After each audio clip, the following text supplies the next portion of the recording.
I've been on one bad cruise, lots of cruises that were good, even more that were great.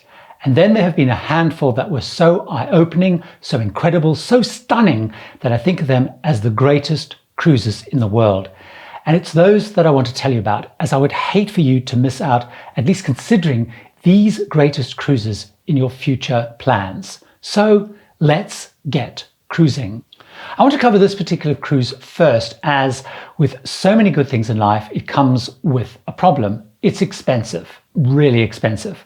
For most people, it will be, though, their trip of a lifetime, and that's Antarctica.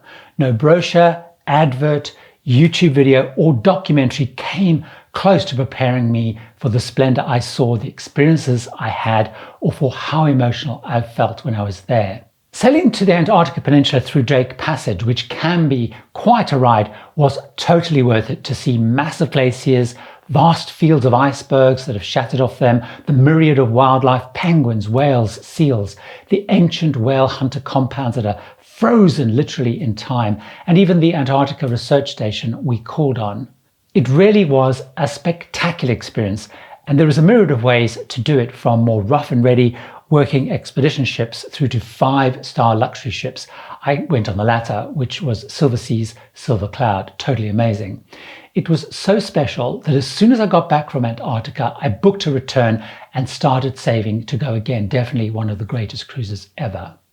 The next greatest cruise also comes with a challenge of sorts. It's an incredibly long way away and a bit of a hassle to get to, but again, it's worth the journey. And this is French Polynesia. It took me over 24 hours flying to get from Europe to Tahiti, and it takes at least a good 8 hours flying from Los Angeles. French Polynesia is eye-opening on so many levels. First of all, the beautiful scenery, the incredible beaches on all of the islands is literally breathtaking. Second, I found the people to be so kind, so gentle and welcoming. And thirdly, observing and immersing myself into the unique culture, cuisine, and distinctive music was absolutely fascinating. Now, there are a couple of lines based in and running seasons here, like Port Gauguin, which was who I actually cruised with, Ponant, Aranui, and Windstar. They sail out of Papeete in Tahiti. They call on islands like Bora Bora, Huani, Moorea, and Tahana.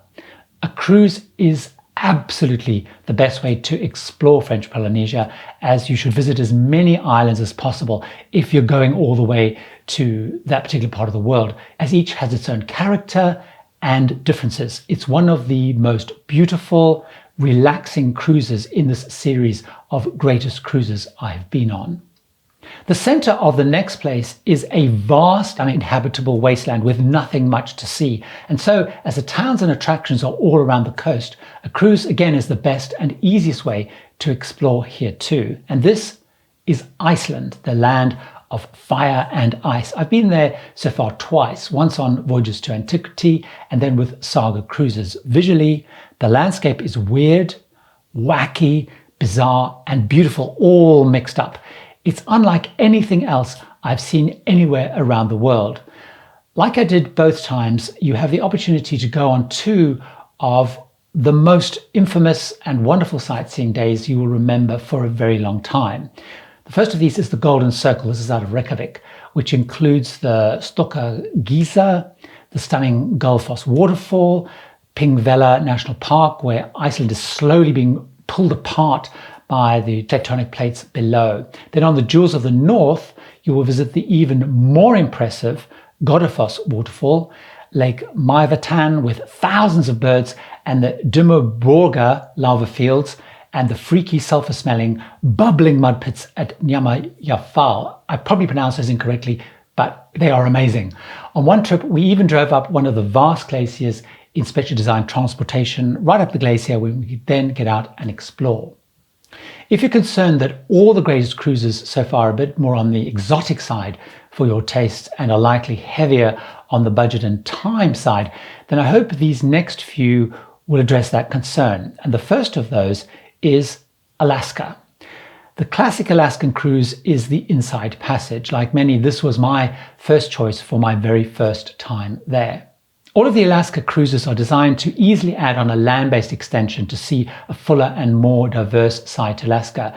Most of the lines offer these, and some like Holland America that I went on the first time and Princess on the second time, they even own their own railway services, buses and lodges which connect with all of the cruises. And really, honestly, to get the true Alaskan experience, you need to do that. A cruise only shows you one side of Alaska.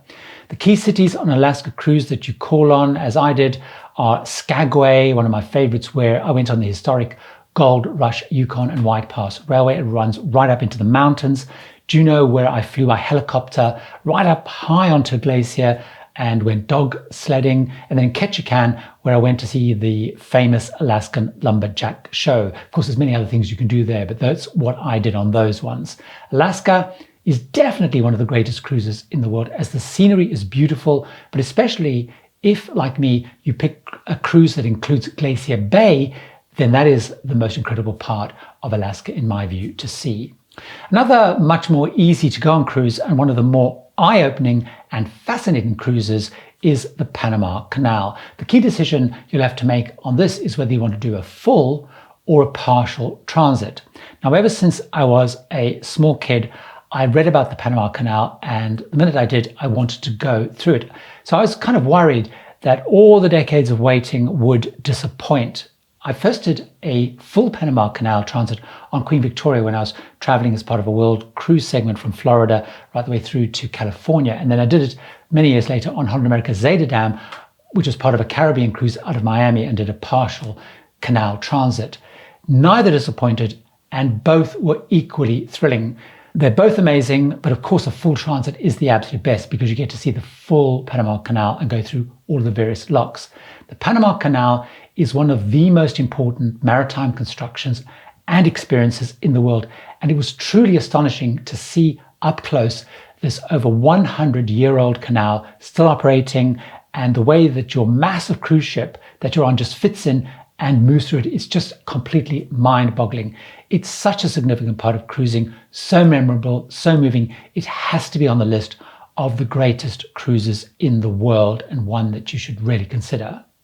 You may have spotted that all these greatest cruises in the world are ones that either only can be done on a cruise ship or are best done as a cruise and from a ship.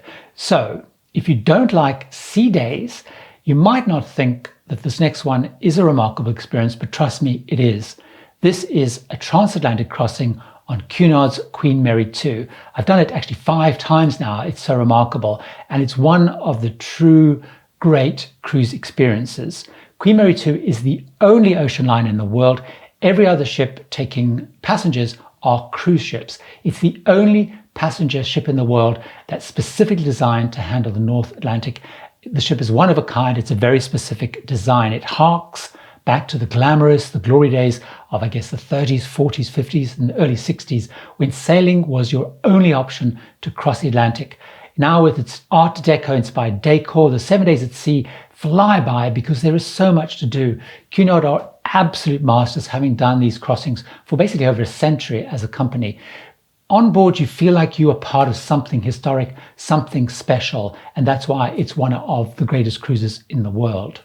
Now, some of you may be asking, why on earth are the 2 biggest cruising regions, the Caribbean and the Mediterranean, not come up yet in detail on my list? Now, I've had many highly enjoyable, really fun cruises to both, whether it's those seeing historic sites or famous cities, Barcelona, Rome, Florence, Venice in the Mediterranean, or going to the fabulous beaches in the Caribbean. Why have they not so far appeared?